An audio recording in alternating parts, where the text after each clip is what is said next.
Hi you guys. Yeah, it's been a while since I updated and I apologize for that, but if you can see on that stand back there, that is my computer.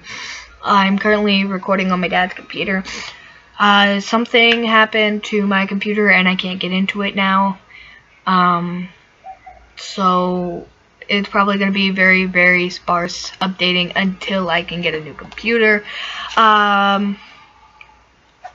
But, I mean, if you guys miss me or anything, or if you want to see me more, I am going to start broadcasting. I have already actually started broadcasting on younow.com.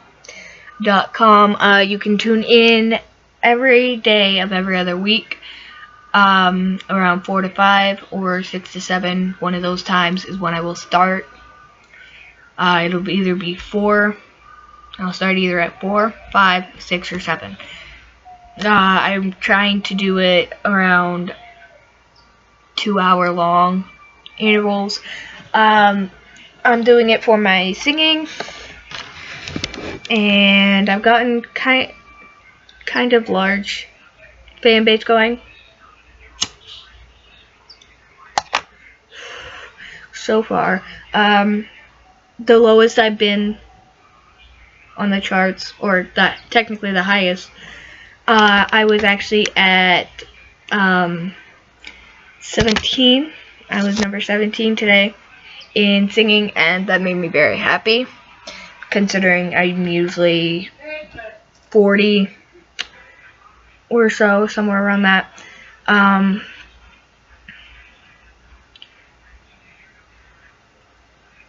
I don't know what else to say. I actually do have something very important to talk with you guys today. This is not just, telling you what is going on, why I haven't been on or whatever. There's a couple topics I want to talk about. First off is a very important topic. I went on a rant about this on my Facebook page.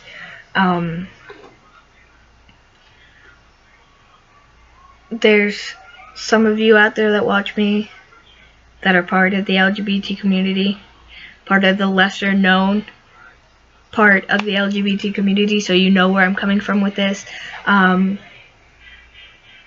It seems like the only part of the LGBT community that gets any media time or really gets to be known is those in the initials, which are lesbian, gay, bisexual, transgender. But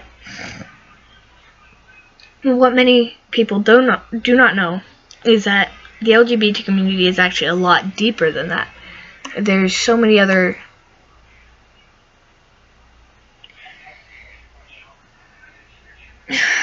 terms out there for us.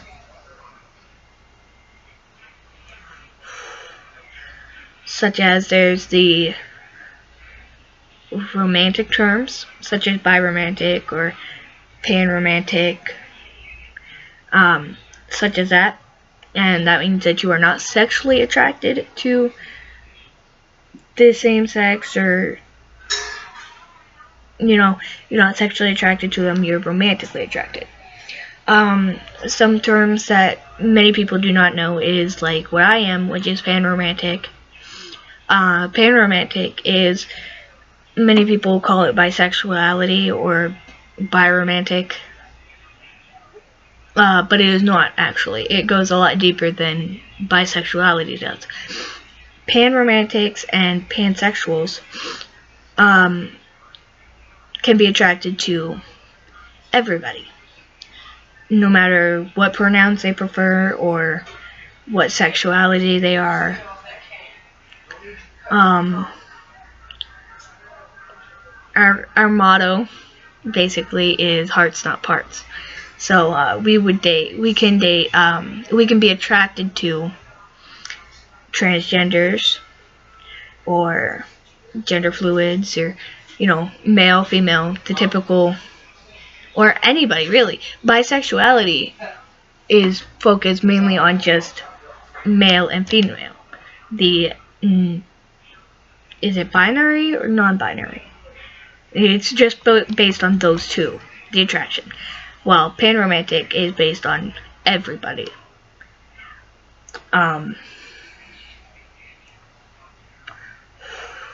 Another term, which is another thing that I am, is gender fluid or gender queer. And that is where one day you wake up as a male, one day you wake up with the mindset of a male, one day you wake up with the mindset of a female. It can go on and off, you know, increase in intensity, you know. I'm trying to think of other terms, but honestly, I don't even know all of them. There's so many of us out there, and I just feel like we deserve more recognition. You know, there's so many sites that I go on, or games that I play, such as IMVU and stuff like that, and they have a space for sexuality. But in that space for sexuality, it's only straight, bi, lesbian, or gay. I don't ever get the option to put panromantic.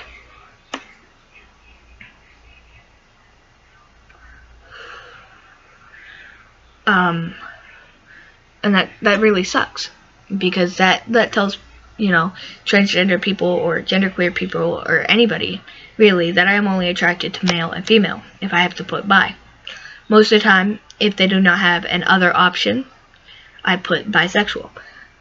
And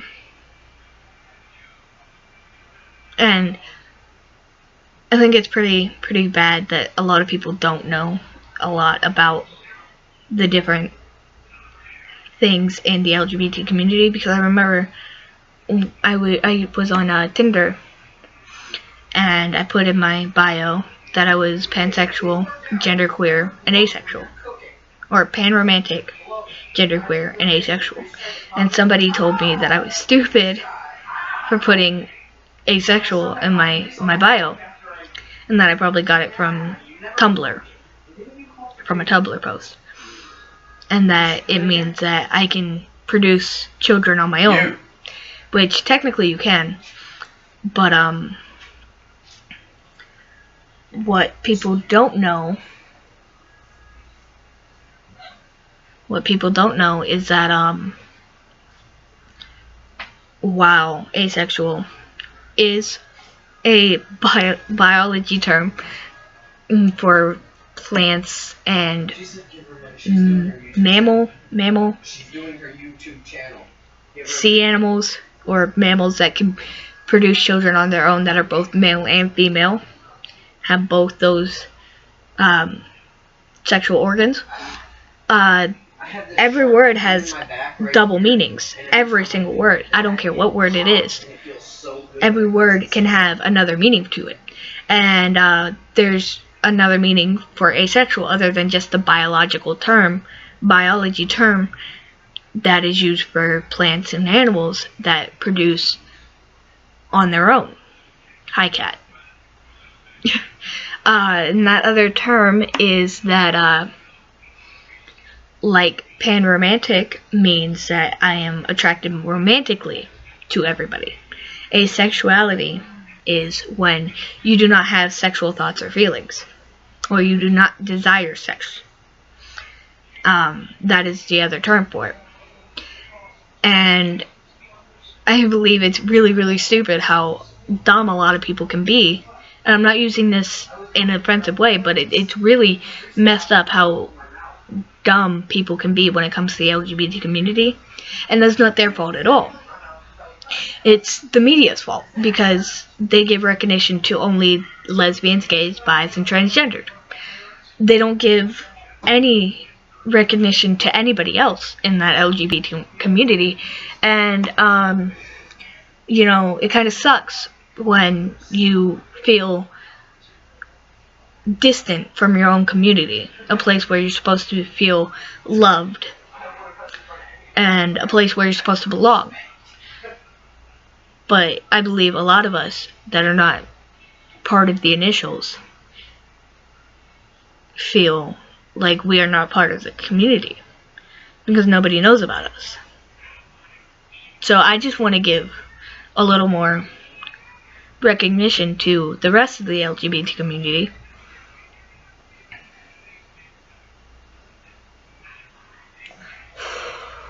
And tell you guys that while the rest of the world may not care about you or know about you or anything, I do research every day to find out more terms and, you know, what possibilities there are for people to be.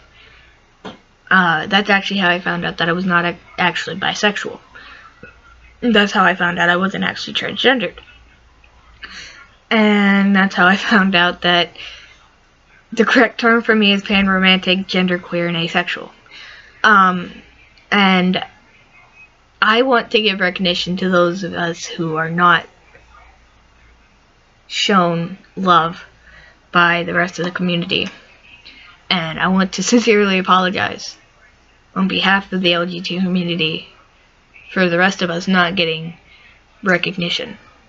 I think it really, really sucks that we can't get that recognition. The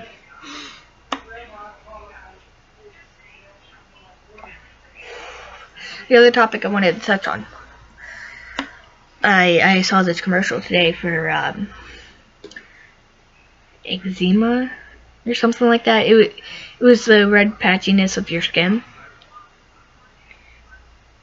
And they were saying how it's not contagious or whatever. And I believe that there are a lot of people like me who were in a very bad accident, either when they were younger or in their teenage years or even during their adult life. I was in a house fire when I was 15 months old. And I was given a 15% chance of living through the night. And that was almost 17 years ago. And I want people to know that while you may think it's rude to ask somebody, you know, what happened or, you know, things like that, you can definitely word your questions better than what happened to your face or what happened to your hands or whatever, or, you know, why do you look like that. You can definitely word it a lot better. You can be like, I was curious, you know, I see you have some scarring, and I was wondering what you went through to get that scarring. While you may think it's rude to go and question people about it, me and quite a bit of my friends from a burn camp feel that it's more polite when you ask questions about it rather than just stare.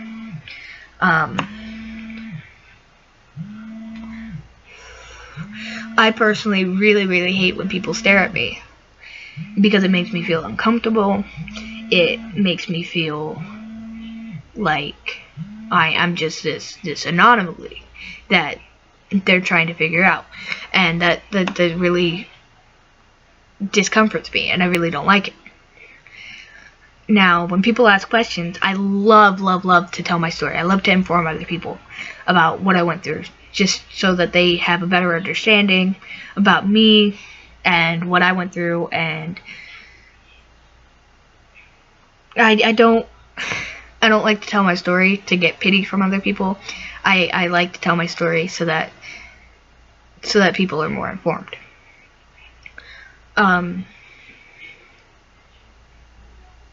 I believe that what happened to me is a big part of who I am. Without that, I wouldn't be who I am today. I'd probably be a spoiled, rude little brat.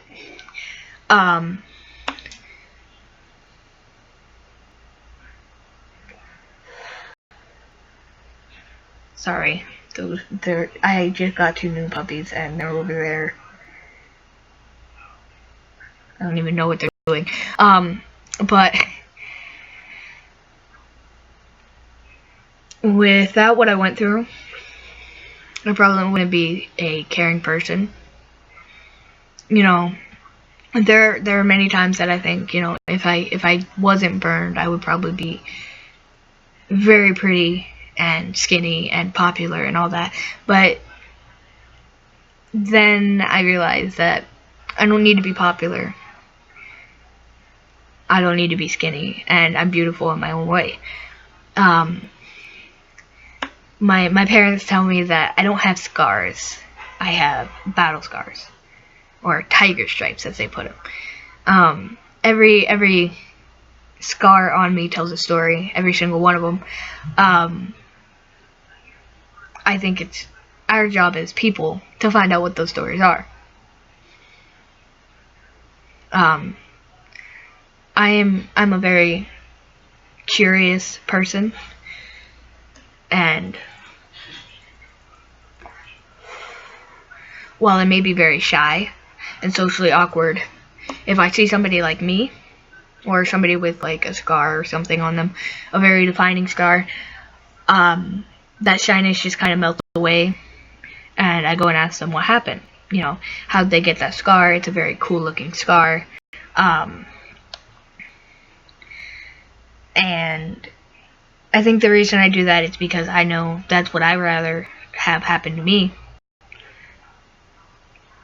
I want to tell you guys a story about how one time I stepped out of my shell. This is a really.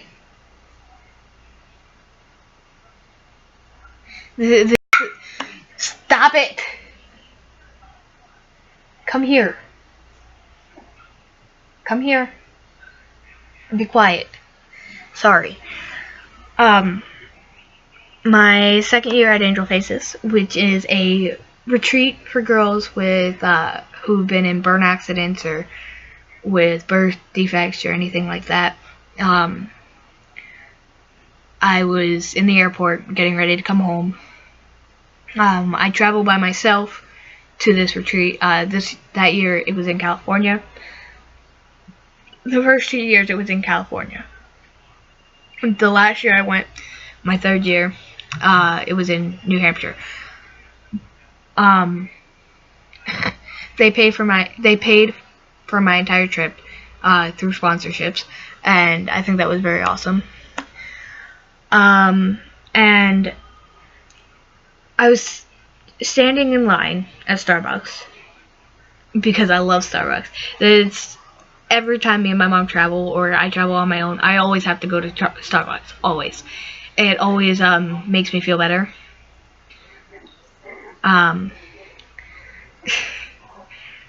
So I was in line at the Starbucks, and I feel eyes on me, and I look over, and there's this little boy. He's about 6 or 7. He's so adorable. He was really adorable. He was standing there with his mom, and I overhear him say to his mom what happened to her. And this really breaks my heart. His mom looked down at her son and said, "Let's not worry about the ugly child, dear."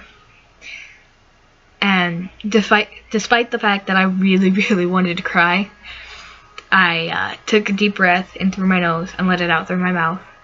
Stood up taller, lifted my head up, walked over there, and I said to the woman, I was like, "Do you mind if I tell your son my story?" And while she looked extremely disgusted with me, she's like, "Go ahead, I guess."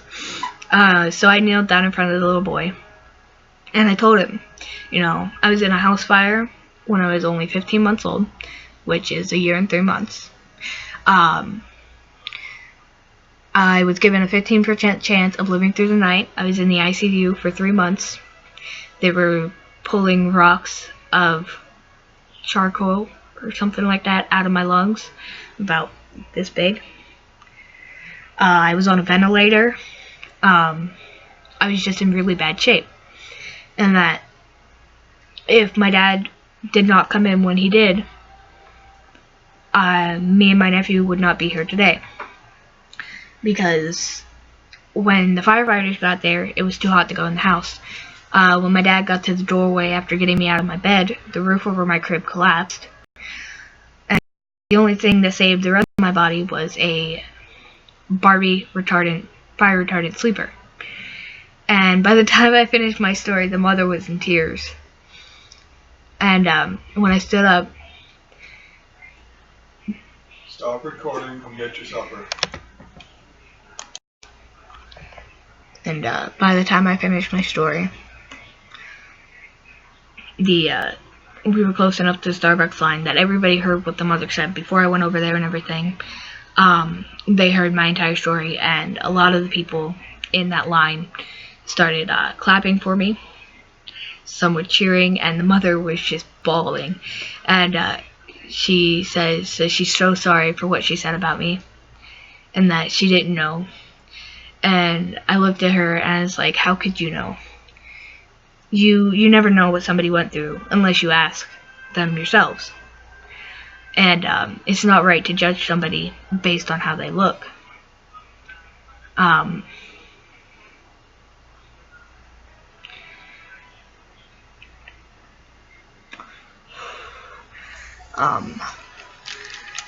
she said that that has definitely changed her outlook on things, and that she will remember next time to ask somebody what happened before she goes and judges them. And I go back to the Starbucks line, and I'm going to get in the back when the guy I was standing in front of said that I can have my place back. And he paid for my drink, and he paid for me to get a snack from there too. I only had enough for my drink. And he was getting on the same plane as I was, and so we sat there in the terminal, and we were just talking and everything, and he said that it was very brave what I did. And I said, well, you know, I've been through a lot in school with bullying and everything, and I'm not a very open person. I'm actually a very shy person, so it actually surprised me that I was able to do that, and that I was just coming back from a retreat that taught me how to do that, and that I believe that's why I had the confidence. And I want people to know that it's not right to stare at people. It really isn't. It makes people feel really uncomfortable, and I get so many stares when I'm out in public or whatever, and for the longest time I would not leave my room for anything, simply because I was afraid of the stares that I would get. But I'm growing up more, and I'm getting more comfortable with my body and with my scars, and that's making me more comfortable to go out in public. And I'm hoping that the next time somebody's staring at me, I have the confidence to do what I did with that lady and go up and, you know, tell them about my story. And I want everybody to know you don't have to be afraid if you see me in public. You don't have to be afraid to come up and talk to me or anything. I'm not gonna hurt you. I don't have anything that's contagious. And I can be very, very friendly. And like I said, I really, really do enjoy telling my story. And if you want to know more about me, you can message me on YouTube or whatever. Or if you see me in public, you can come up and ask me questions. I'm always open to answering questions. And I hope this really opened your eyes. And for those of you out there who are like me, who are struggling with confidence and shyness, I hope this helped you a little bit with that. And I hope you have a wonderful day and a beautiful night. And I'll see you guys next time. Thank you for tuning in, and I love you guys. And feel free to subscribe, like, and leave a comment. Alright, I'll see you guys next time. Bye.